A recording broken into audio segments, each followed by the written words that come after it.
Hello, everyone, and good morning, good evening, good afternoon, wherever you are. My name is Xiaolan Christiansen. I'm the director for the Center of Study in Education in Asia. Welcome to our seminar series. Today, we have the honor, a great pleasure of Dr. Andy Gao, who is going to give us a talk on the topic of publication, and I think it is a very important topic. Just a brief introduction about Professor Andy. Andy is a very dear friend of mine, and we've worked together, even though he's much younger, almost like a little brother, but in his professional career and academic publication and everything else, he is actually a big brother.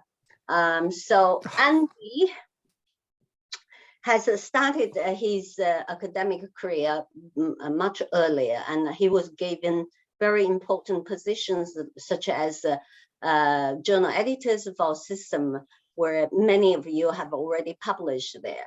So Andy holds a chair position at the School of Education, Faculty of Arts, Design and Architecture at the University of New South Wales in Australia.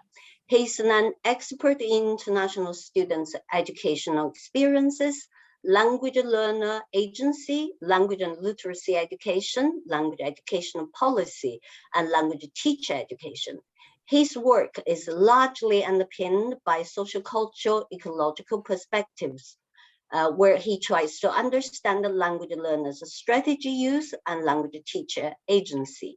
He has published widely in leading academic journals, such as English Language Teaching Journal, Journal of Language Identity and Education, Language Teaching Research, and TESOL System, and so on and so forth. He has been an editor. He has been the editor of a system, and currently he is the editor of International Review of Applied Linguistics in Language Teaching for the Growth, and he's also a principal associate editor for the Asian Pacific Education Researcher, and he also acted as a section editor for education section, Sage Open Publishing House. On top of that, he co-edits the English language education book series for Springer. He also serves on the editorial boards of journals, including Applied Linguistic Review, the Asian Pacific Education Researcher, International Journal of Education, Bilingual Education and Bilingualism, Journal of Language Identity and Education, Modern Language Journals, and so on and so forth. He has received several or many awards, including the Faculty Outstanding Young Researcher Award, and many more, which I'm not going to mention all of them. You can check his website for details. And Andy has been a very experienced editor, as you can see, and he reviews so many articles every day. So I think he's the one of the most important person who can share his experience in editing and in publishing. So that's why I invited him to give us this talk, and I think will benefit all of us. So without further ado, Andy, the floor is yours. Thank you. Thank you, Shaoran, and thank you, Tom and other colleagues for your help with this talk. And let me share my screen. Before I start talking, I would like to acknowledge that I'm speaking from the Gadigal land, and I would like to pay my respect to traditional custodian of the land and pay my respect to any elders past, present, and emerging. Thank you, Shaolan, for your invitation. So I will be sharing my experiences of academic publishing from different perspectives. Somebody raise your hand. or do I have to answer the question now? Or Yeah, okay, maybe I need to say something I forgot to say, that this session is recorded, and if you don't want to show your face, if you don't want to be part of the recording system, please don't show your face. You can ask a question, either type in the chat room or wait until the end. But if you don't want to be part of the recording and just what do you call it, mute, don't show your face, and then you can ask the questions. Okay, thanks everyone. Talk is 45 minutes and then we open for questions. Sorry. Okay, thank you, Shaoran. So what I'm going to do in this talk is to try to unpack the game of academic publishing. I know the game of academic publishing is becoming increasingly difficult to play. So I'll be talking about different persons who are in the game of academic publishing. I first would be talking about editors, because these are the person who will be reading your manuscript first, and a lot of frustration you had with submission probably are to do with editors. And then I'll be talking about reviewers and how they review, or who reviewers are. And then I'll be talking about authors. Basically, we are all authors. Then I also will share a little bit of my experiences with open access publishing and traditional publishing, because I've been working with journals like System and Arrow. These are traditional publishing journals. So you have print copies or you have online versions, but you can. I also have been working with open access journals like Sage Open, which publish open access articles, unlike the other traditional journals who publish articles by subscription. So a little bit on journal editors. Who are they?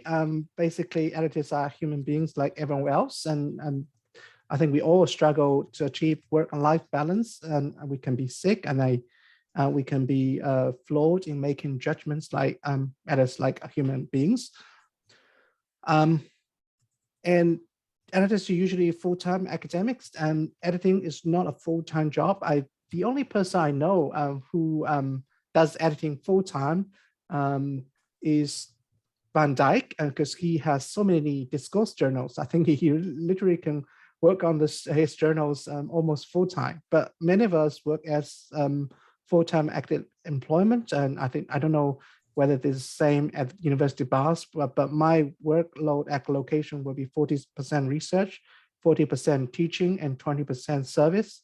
If I translate into a number of working days, this means 2 days for research, 2 days for teaching, and 1 day for service, including internal service, like I'm doing the professional experience academic director at the School of Education, University of New South Wales, and also working as editor for external bodies like journals. So journal editing is the only one of the service roles we take up. For like everybody, time is always a scarce resource. So this is something that you need to consider when you prepare your manuscript for submission. And editing is definitely not the defining role editors play in the academia. And editors may have highly specialized knowledge of particular research topics, or they have methodological preferences. That mean editors could be biased, and could be positively biased towards your publication, or could be negative biased towards your publication. But we do have codes to follow. And how do editors relate to journals? And journals are public platforms disseminate research scholarship. Different journals have different expectations for submissions, so it's not unusual if you get rejected by one journal, but your work seems to be welcomed by another journal, because different journals may have different preferences, different interests.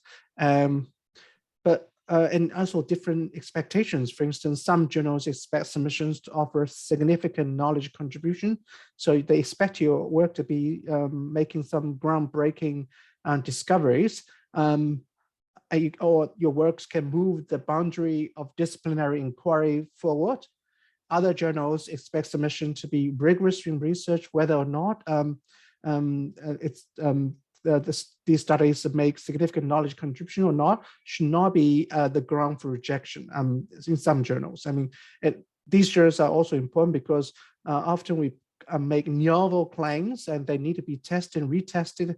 And journals that have this kind of expectation that they want research to be rigorous, but not necessarily generate significant new knowledge.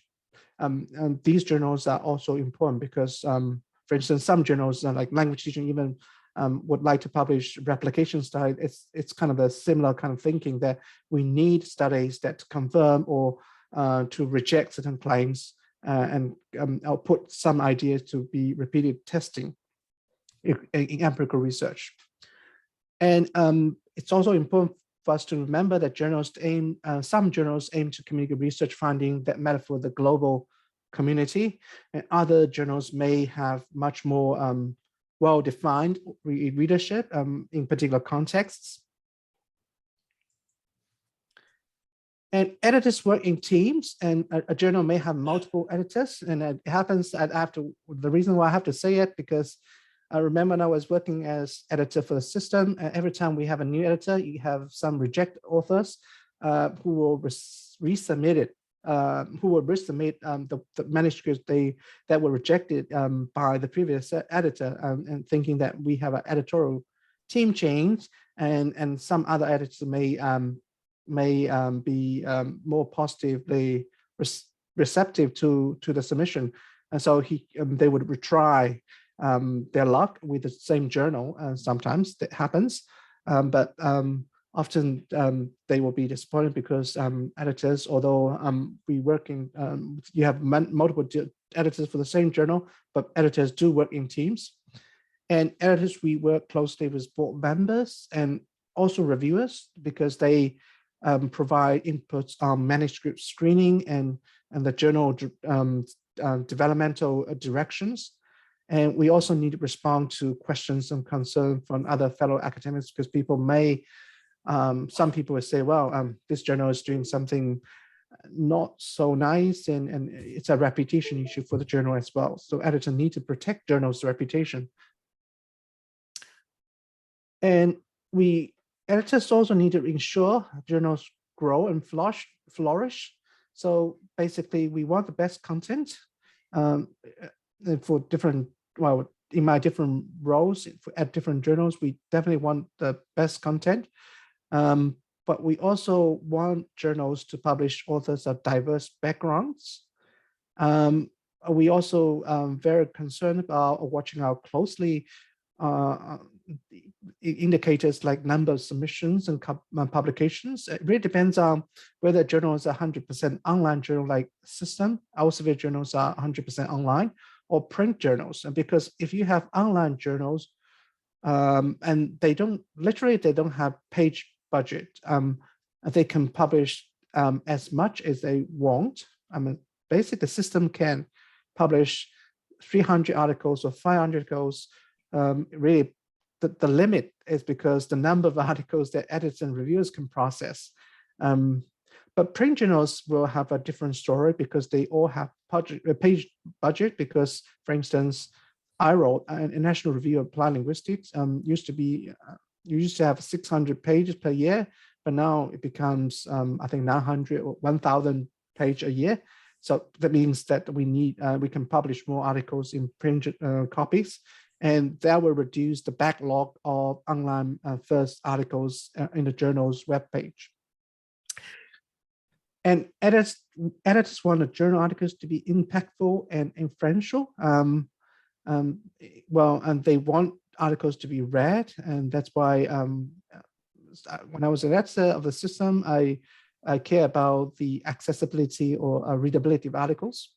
We really want to encourage people to read full texts And because somehow, if we have like annual report of a journal, these figures figures are considered key performance indicators like full text downloads, percentage of open access publication or citation, or journal site scores or impact factors. And editors want their journals to be used in teaching and other purposes like public policy debates. So they really want the articles to be somehow impactful.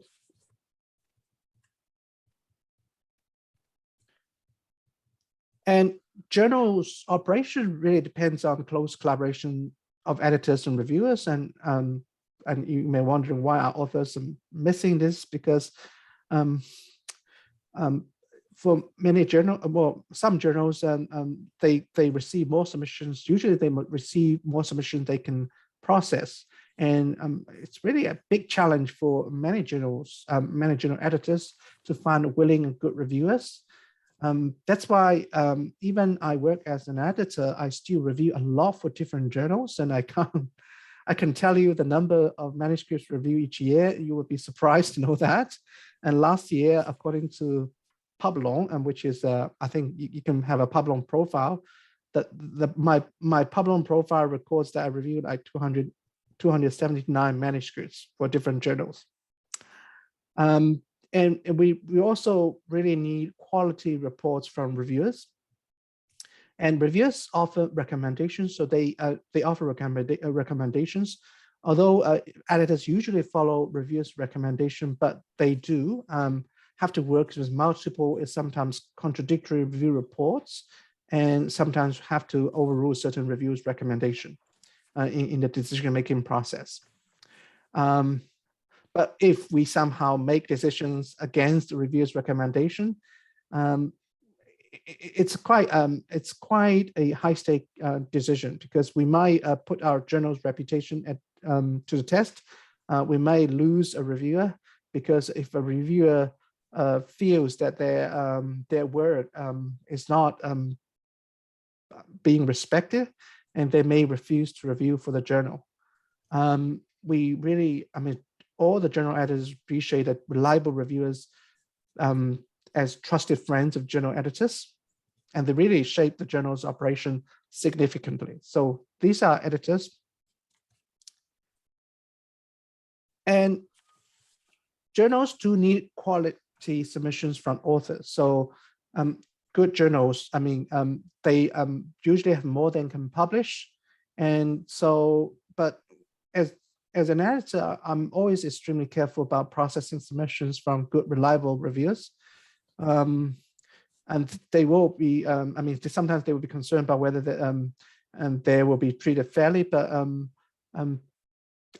if you don't treat submissions from good, reliable reviewers fairly, and you may lose these good, reliable reviewer because they have very bad impression of the journal.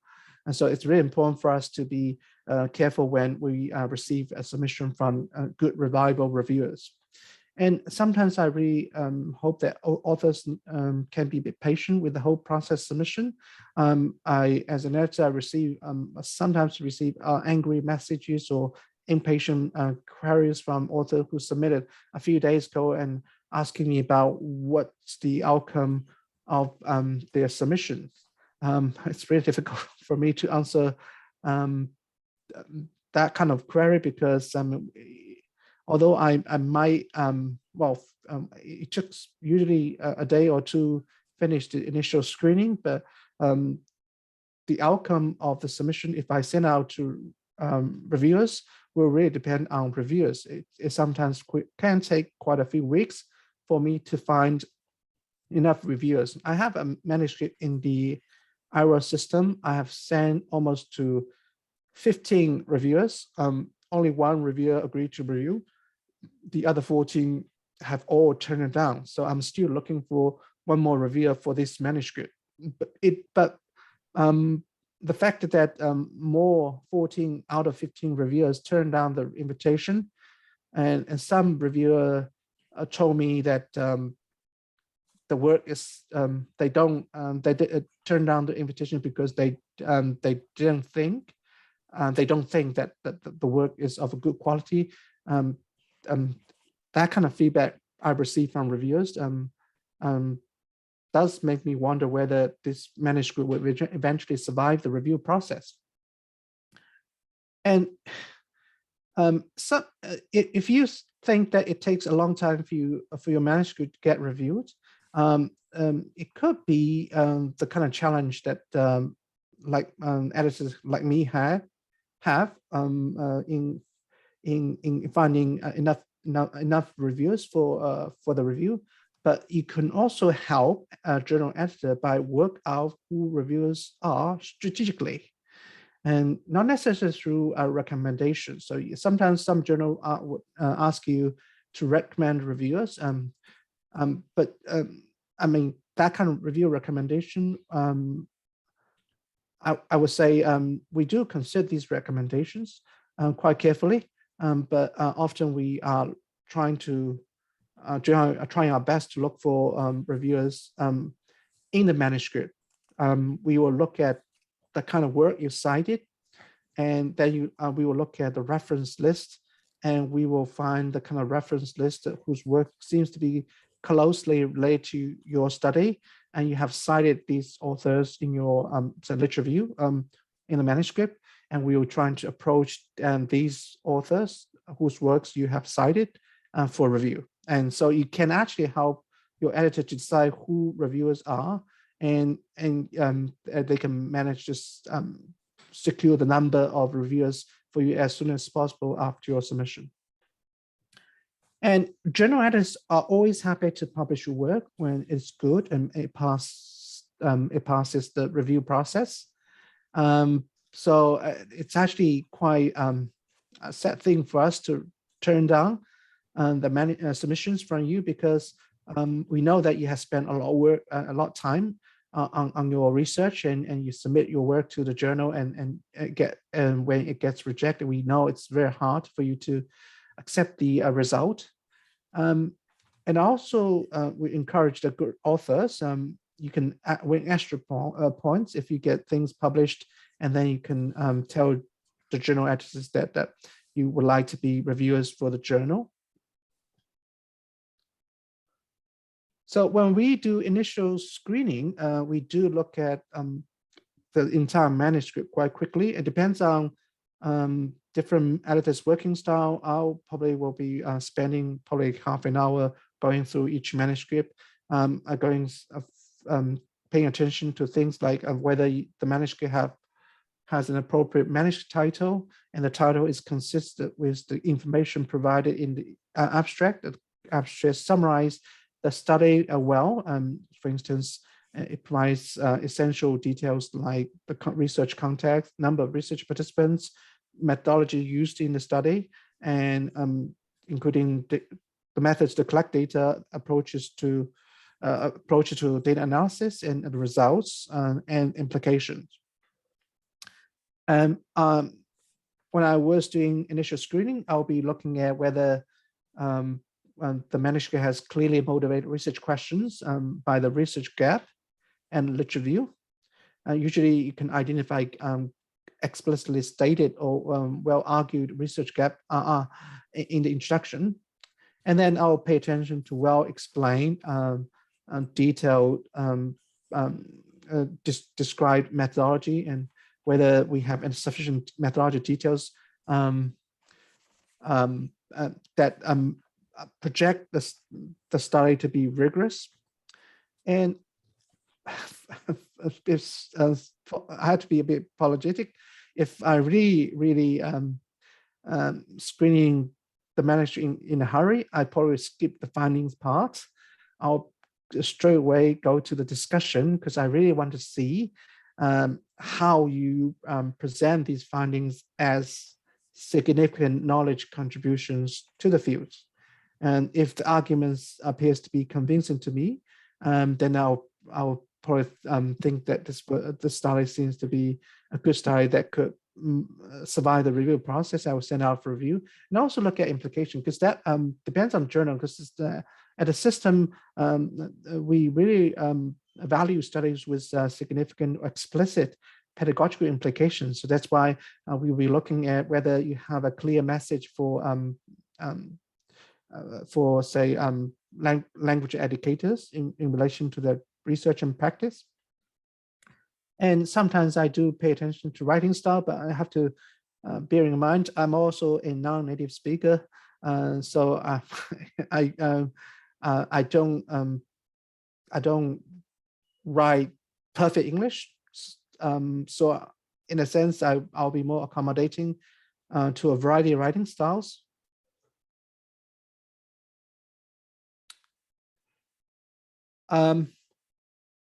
When we're making decisions or editorial processing of manuscripts, we will look at, for instance, finally we have review comments come back, and we will compare our the review comments and with our initial screening. So we'll be looking at things like scholarly background of the study. That's a lot to do with literature review.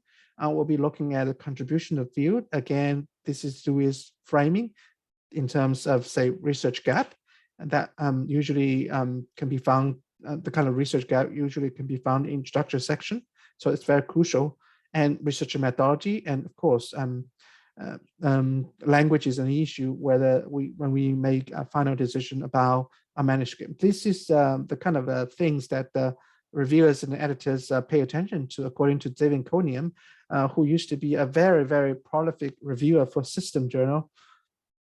And the frequent reasons of rejection, first of all, most manuscripts were rejected because they are out of journal scope, and that kind of a decision is usually made by editors, and that's sometimes we call this kind of decision a test rejection.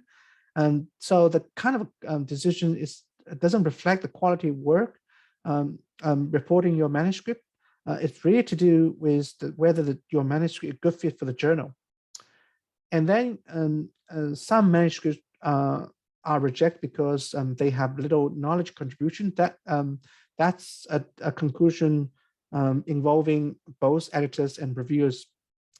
And of course, you may have argument deficiencies, and that's to do with kind of methodological issues or writing styles. And because as an editor, I'm not familiar with all the research topics, or I'm not good at, say, for instance, quantitative research. So I really have to rely on reviewers' recommendation.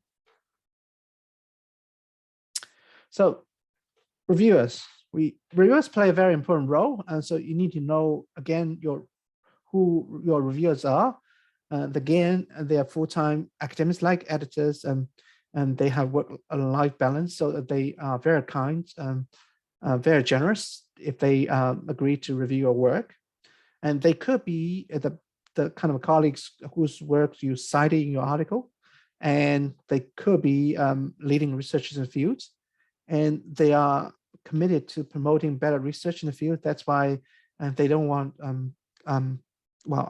research of poor quality to be published in journals. And they could be very selfless senior colleagues who genuinely want to help. And they could be in position who are struggling for more secure jobs, and that definitely happens. And sometimes reviewers turn down the invitation because they are in a very sort of a highly stressed situation.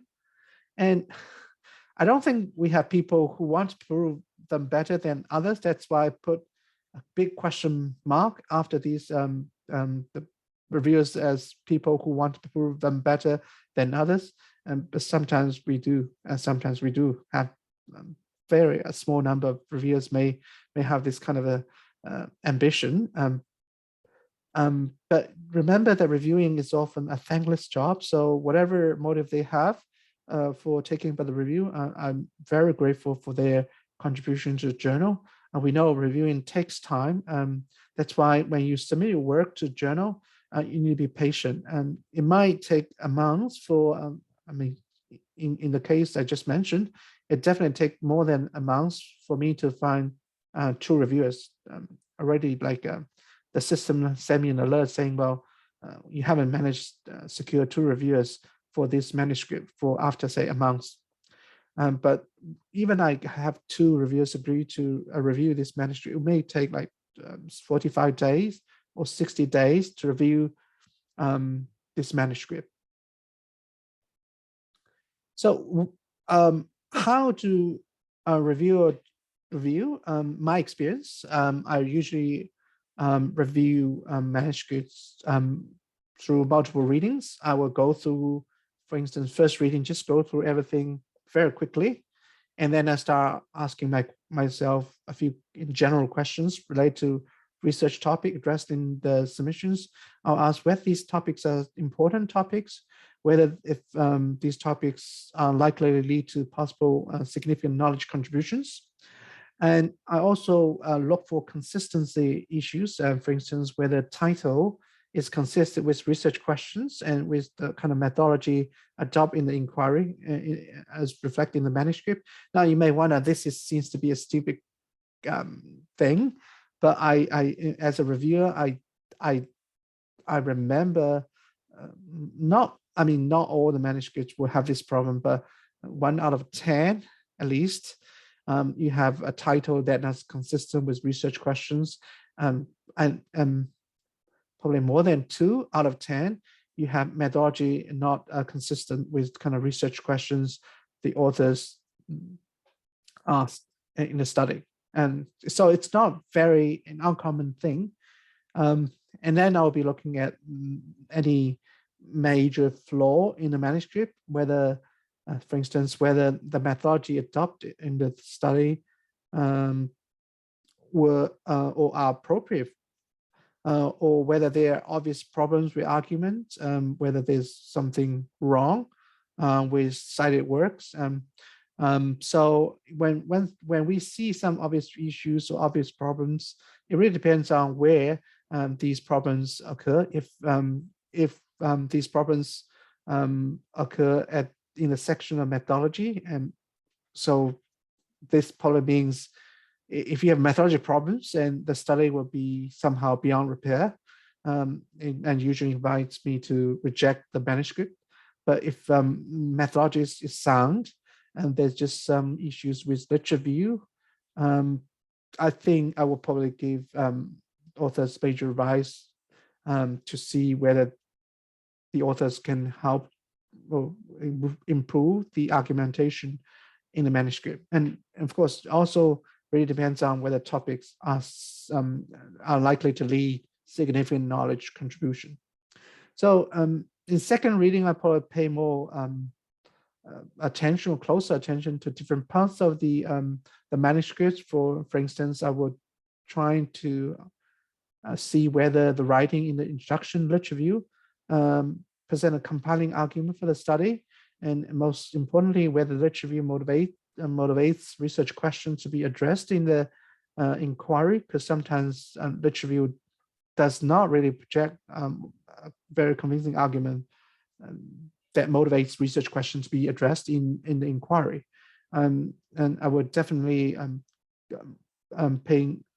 be paying more attention to methodological issues in the second reading or third reading, whether methods are appropriate, whether the author provides strong justification for the use of methods, or whether we have good alignment between research questions and data collections and analysis, and whether we have sufficient methodology details, or whether the author talks about ethical issues. I mean, I'm not happy with just a statement say our review has been approved by say RRB, an Institute Review Board, or Ethical Clearance Committee kind of thing. If you really talk about ethical issues, and you think about what kind of things you have, what kind of efforts you have undertaken to ensure the research is ethical or socially responsible. Then I'll also pay attention to results and discussion. I'll be really looking at whether we have a good alignment between results and research questions. And so I need to have a good feeling that whether or not researchers' questions have been clearly addressed by results. if I don't, after reading the results section, I don't feel that whether research questions have been answered by the results. And it depends on the severity of issue, I could ask major revise or minor revise, or even reject the manuscript. Then whether results are well supported by data, whether there's a rigor in the analysis, whether we have a compelling argument for the study's knowledge contribution. And it really depends on the journal. Then I will be paying attention to implication and conclusion. I would like to see some sort of critical reflections, because in the case of critical quality research, I also like to see some clear message for readers to take home. So you read the manuscript and you really want to feel that you learned something, and you learn something important for your research and your practice, or whether the manuscript have some forward-looking conclusions, basically that would tell you that what we need to do in the future. So much about reviewers. Now we talk about authors. You can talk about basically authors need to do quality research and write best manuscripts. And when you think about submission, you need to find suitable journals. So there's a lot of issues you can follow. Now a lot of publishers ask for format-free submission. Now, some authors feel angry if they submit format-free submission, and then their submission were basically returned to them by the editor, asking them to follow certain style.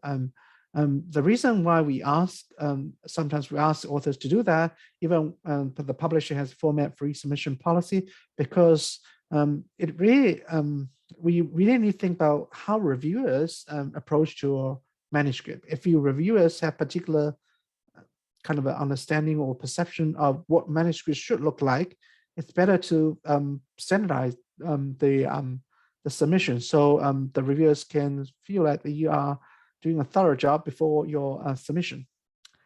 A lot of technical things to do with authors, but I mean the most important thing, of course, is to do the quality research and write the best manuscripts. I'm just aware of the time, and if possible, after your submission, be patient with the process, and you can probably contact the journal editors after 6 months. And I had a manuscript with a journal, and almost a year or a year and a half, I decided to send a query about my submission. Now, my gut feeling, of course, if the journal takes such a long time to process the manuscript, most likely this manuscript will probably will not be published in this journal, because if it's easy decision for the journal editors to make, and they probably would have made this decision already. So that's why if you get accept rejection gracefully, and rejection is never the end of the whole process. It's a starting point for another adventure. And if your work gets published, and do promote your work after publication, because we want publications to be impactful, influential. So we really need you to promote your work and get people's attention to your work, and even get cited. Okay, let me just spend a few minutes talking about the so-called traditional publishing and open access publishing. Now, traditional publishing means publication in subscription journals like System and the Asia Pacific Education Researcher, and these are subscription journals. The library has to subscribe the journals for you at particular publishers. System with Elsevier, Asia Pacific Education Research with Springer. The reason why we need to talk about this difference between traditional publishing and open access publishing is because I think a lot of people associate open access publishing with predatory publishers, but we also know that even when we talk about traditional publishing, you have predatory publishers as well, but it seems that you have more predatory open access publishers. That's why open access publication seem to have a bad name for a long time. when we publish in subscription journal, the traditional publishing, authors, if you have some special, say, features of the article, for instance, like color printing, I remember, we still have to pay for color printing. And while readers need to pay for the cost of productions and dissemination, because although readers don't pay themselves, but library pay the publisher subscription fee. If your library doesn't subscribe to the journal, readers may have to pay high costs. And remember, being asked to pay $30 for just 24 hours access to a Elsevier journal article. I'm sure some of you also had a similar experience. And you think that this money will go to editors and reviewers and authors. Actually, their work is free, no monetary return. Editors do get a small amount of honorarium. I have read some of the big publishers' annual report. The cost for editors is only about 1% of the total budget. So it's not much. And the difference between online publishing, online journal, and print journals are page budget, and some online published journals have no limit on the number of articles they can publish, literally. And of course, traditional publishing, the subscription journals will have kind of established reputation, recognition, and probably it's perceived to be more prestigious. Well, open access journal seem to has yet to gain that kind of prestige or reputation. So I work at a few subscription journals, Arrow is being one. And I have to say, the Greta is a smaller company in comparison with Elsevier. So Arrow has this mission statement, and it's published by De Gruyter, and it has impact factor. And I think the new impact factor, which will be released on June 30th this year, but what's going to be released on June 30th this year will be the 2021 impact factor. I think the 2021 impact factor will be higher than the 2020 impact factor, and site score is also will be higher last year. So it's doing well. It's improving. Saying another traditional print journal will be Asia Pacific Education Researcher. Again, it has impact factor. I think the impact factor in education discipline are higher than journals in linguistic discipline. The journal seems to be improving in terms of its key performance indicators like index and site score. Again, it's published by Springer. When we talk about open access publishing, and then open access publishing can be published by a variety of publishing outlets, could be by traditional publishers like Sage. Open is published by Sage, which has a large portfolio of methods journals. And you can have dedicated open access publishers like Frontier, MDPI, but you also have, of course, predatory publishers who send you emails all the time. And open access means authors pay for the publication costs. Readers access the content free of charge. Now, literally, it means authors pay for publication, but usually it's not authors who pay. It will be that university libraries will pay for the publication costs. And I believe that UK universities are signed up with Elsevier. So basically, if you are a member author of UK universities like University of Bath, if you publish in system, you can get you can get your universities pay for the open access fee for you. So your work will be published open access in journal like system, and means that readers in different parts of the world can access your article free of charge. Means most readings, more downloads, and more citation, most likely.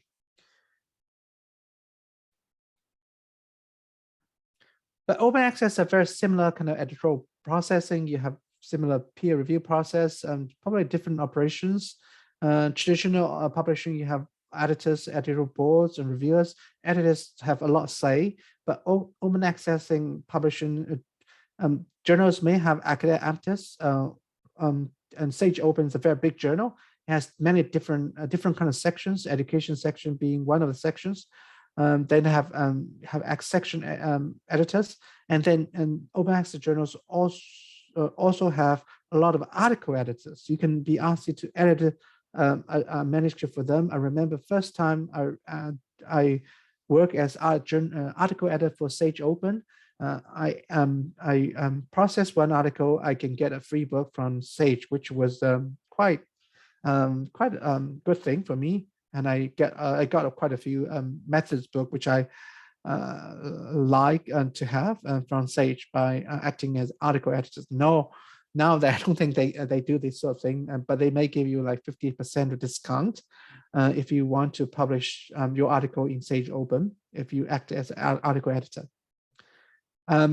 They might have different kind of expectations. Traditional journals are usually to do with kind of a well-defined community of scholars, but Sage Open or like open access journals, they don't necessarily have an established community of scholars. So you really have a very different kind of a readers and reviewers as well, and different requirements. Open access journals usually focus much more on method rigor rather than knowledge contribution or new knowledge kind of thing. But traditional journals will be asking a lot from you in terms of new knowledge, new insights. But general different kind of preference. If just checking the time. So Sage Open, for instance, is also quite a respected journal. It's well indexed in different places. It has quality reviews and quite efficient production. So it's just a few sample articles and start to do with education, but gives you an idea that you have a very global outreach and multi authors, clear titles.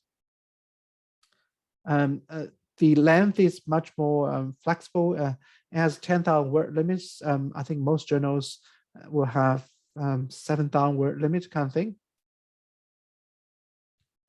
And the other journal, open access journal, sometimes I work with is called Sustainability by MDPI. Again, it's very similar kind of process, except the I think the final decisions of the manuscript.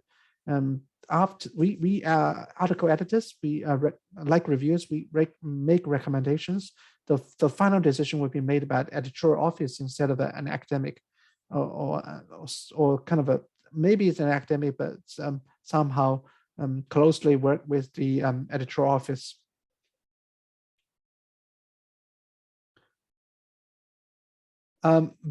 My experience of working for an open access journal as reviewer, for instance, very similar. I will be looking at similar things as just mentioned before, but return time is much shorter. In most open access journals, they expect you to return the report in either 7 days or 2 weeks. At an MTBI journal, if you return your report within 7 days, you get 100 Swiss franc credit. So basically, I think they charge like 1,800 Swiss franc for publishing an article. So if you review 18 manuscripts for the publisher, you literally get an article published for free of charge in the journal. So that's why I think people are sort of incentivized to review for the journal, and they turn in quick review reports as well. And as a result, you can imagine the kind of thing they will be focusing on in the review report will be probably they will be focusing on major issues, and they will not go into very detailed line by line commenting. As I mentioned, again, very similar process, except my motive to work as a, say, special issue editor for this open access journal, article editor or section editor, because I sometimes can get a sort of a credit or discount for publishing my own articles. But my manuscripts, my submission to the journal will go through very similar process like other submissions. So that's a very fair process.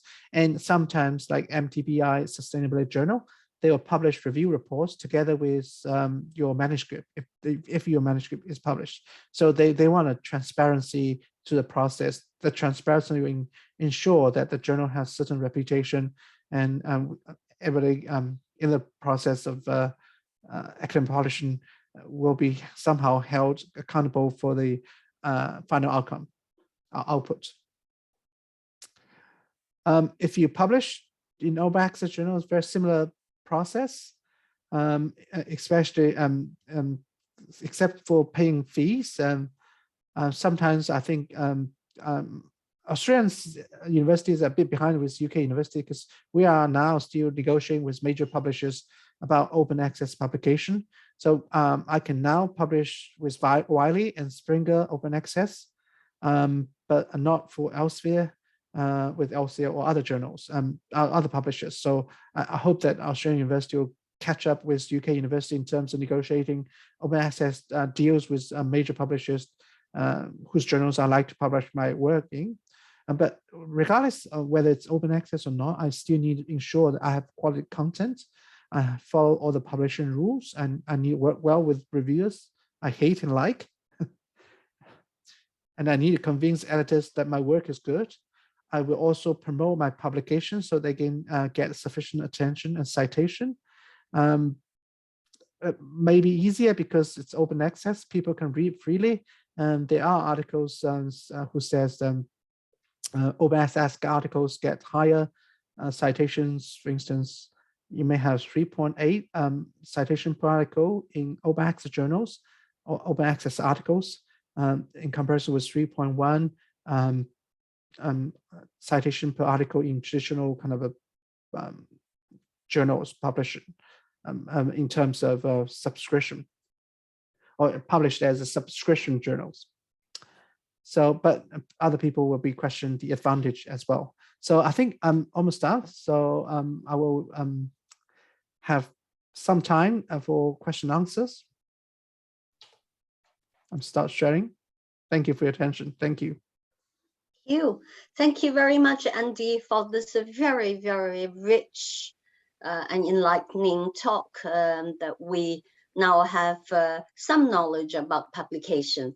The floor is open, so anyone who has question, please go ahead and ask. You can type your question in the chat room, or you can just ask it directly. Yeah.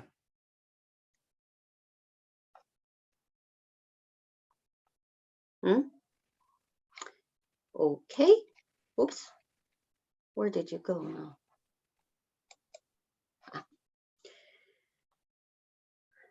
Anyone? Oh, there was someone, I think, in the chat room, maybe. Could I ask something if no one else is, just while people? Yeah, go ahead. Go ahead. So I haven't, as a grad student, I haven't had a chance to.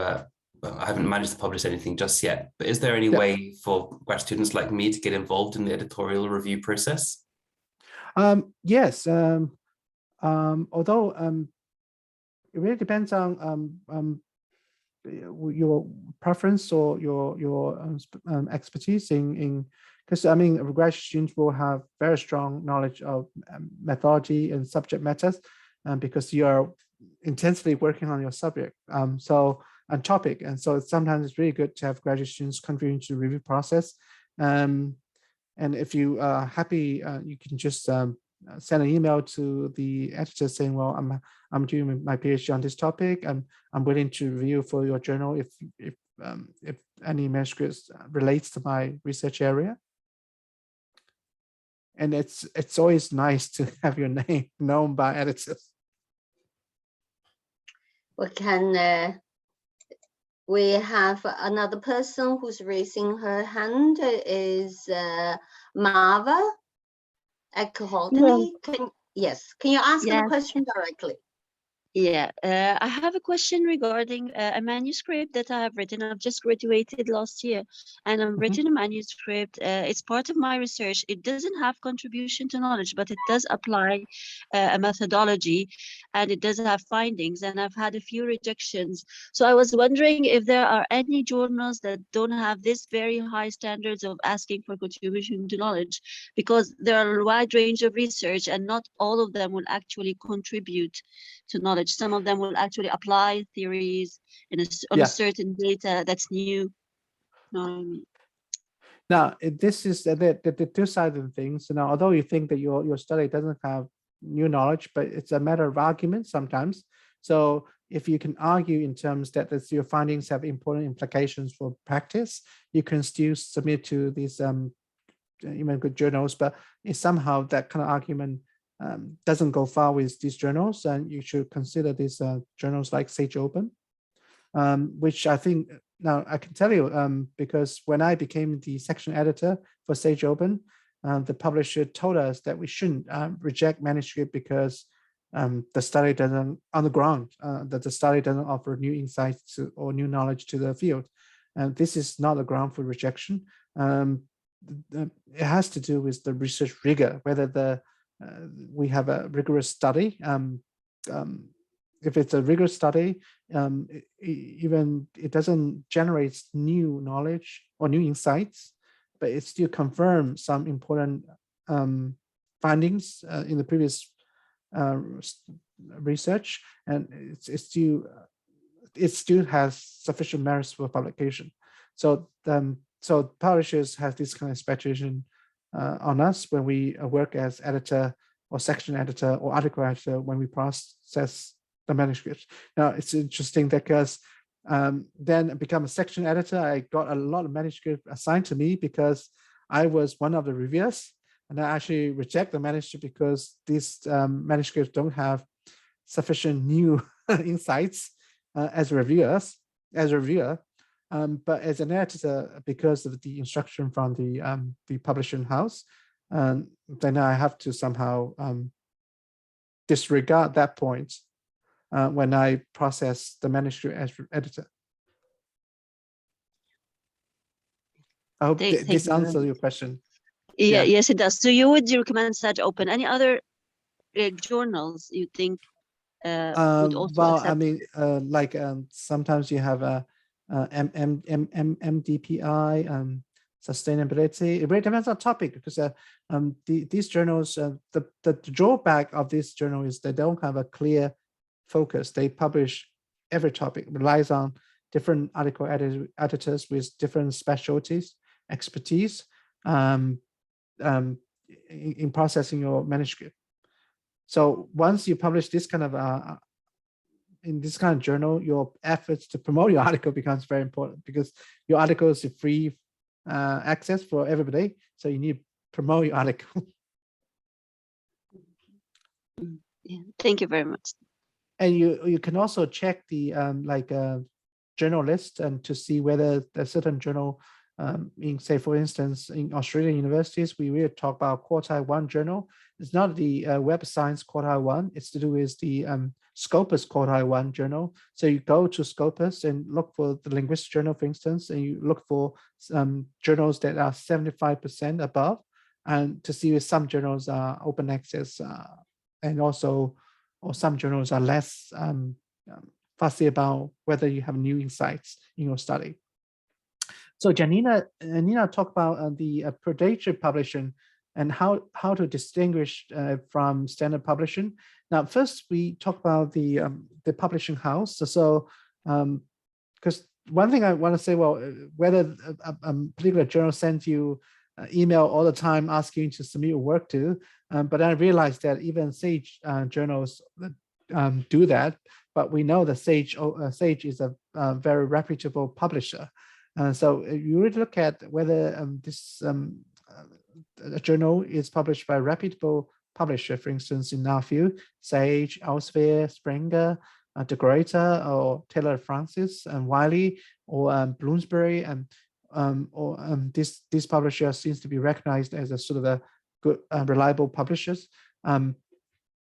If you've received somebody from names that you have never read, and you probably need to be careful. And others,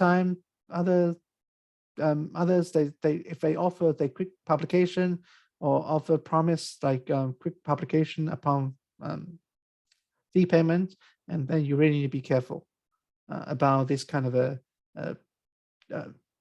publishers. Usually for open access journals, good open access journals, publication fee is a separate matter. So if your manuscript has to go through and survive the review process before you can talk about whether you're going to pay for a fee or not.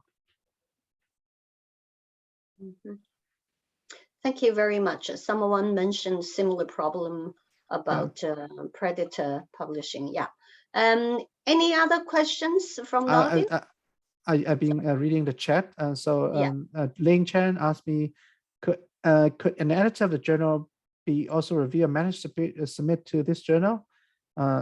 Yes, very likely. For instance, many times I have to step in as a reviewer because I couldn't find enough manuscript reviewers. So yes, it's very likely. It really depends on whether the article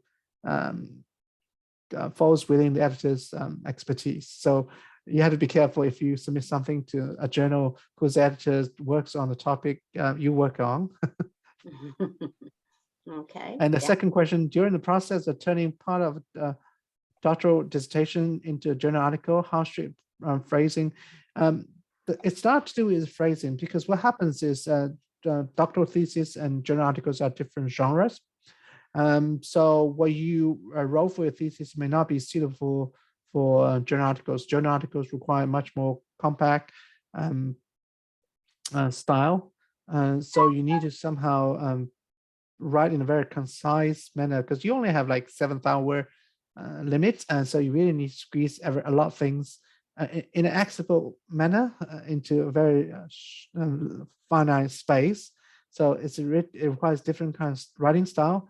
But if you're if the say for instance the system detects that the manuscript you submit to a journal has identical writing to a doctoral thesis, we usually don't pay much attention to that kind of issue. But if you are worried, you can write in your cover letter, say, well, it's an article based on your doctoral dissertation. Now, I have to say, an editor of a journal become a reviewer.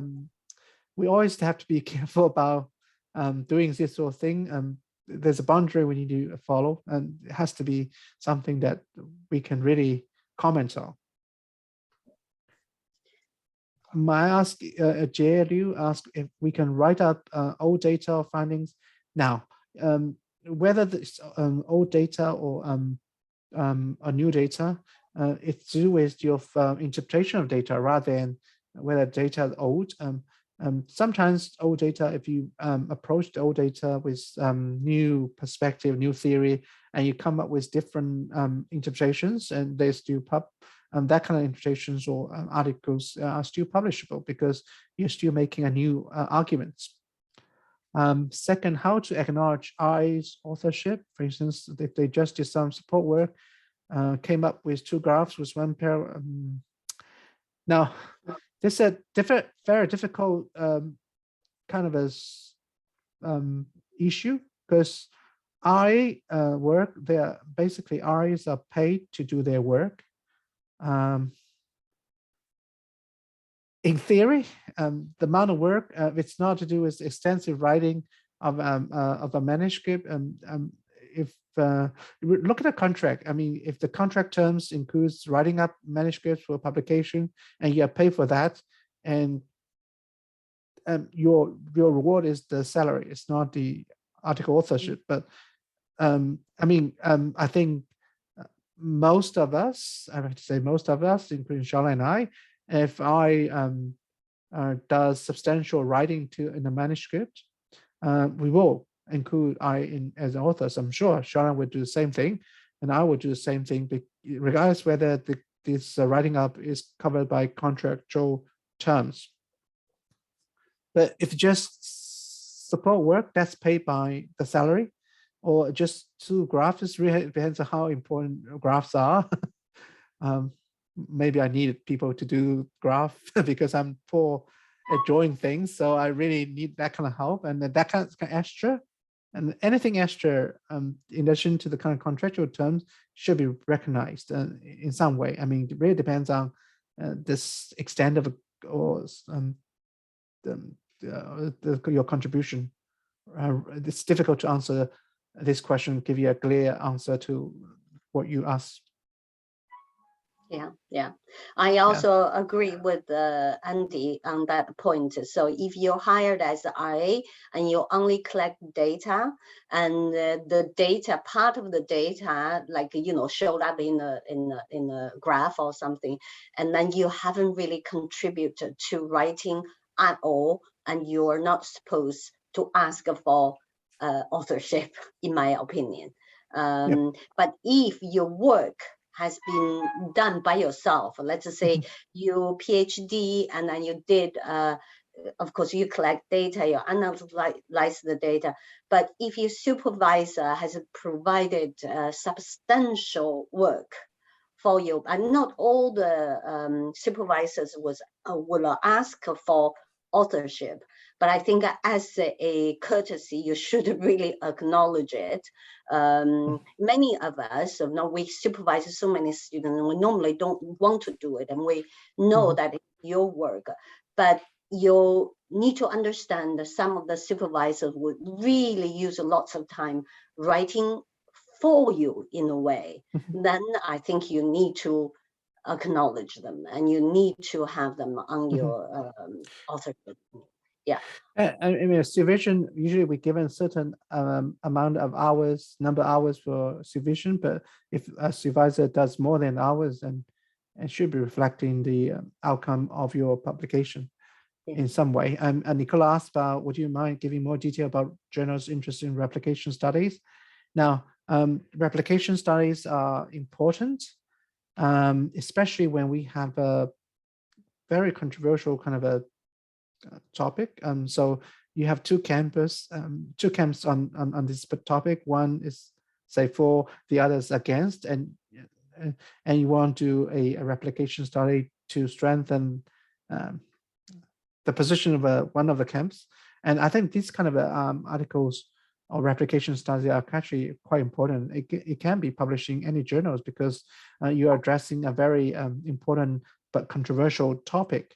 And I think most journals welcome that kind of empirical results, and that will somehow resolve the debate that the field has about particular topic. But in some cases, what happens is it's not really your empirical results doesn't really resolve anything. It just sort of give certain opinions some sort of accumulative evidence, empirical evidence. And so as a result, some journal may not be that interested in publishing this kind of a study. And then you have journals like Sage Open or other journals that are interesting in rigorous studies, but just add some evidence or empirical results to a growing accumulation of empirical results in relation to a particular topic. So it really depends on, shall I? Andy, I am aware of the time now, and I think we have, could you answer one of the questions? Maybe, I don't know which one you would prefer. There's one about translanguaging. There is one about, well, you decide which one you want to answer, and then we will have to stop here now. And the recordings will be ready, and as soon as it's ready, and we will send a notice to everyone. Okay, thank you. I probably will answer the questions about OA publisher. As I said earlier, pay attention to the publisher.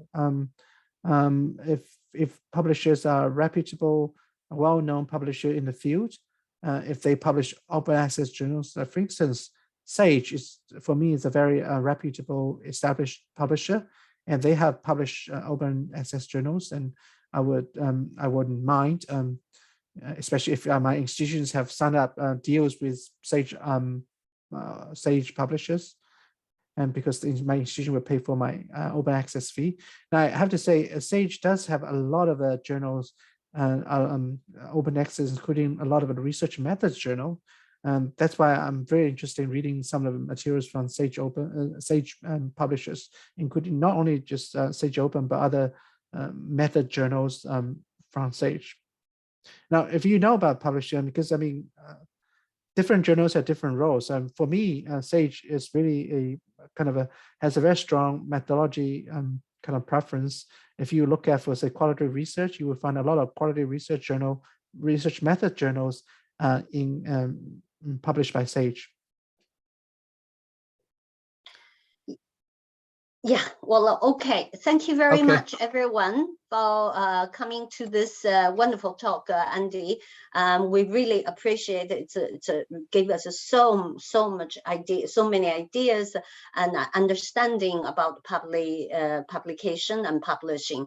And I hope that we can organize something similar again. You know, if we have a chance to invite Andy back. To give us a talk, focus a little bit more on publishing, you know, as a junior researcher. So I think that will be something quite interesting for all of us to know.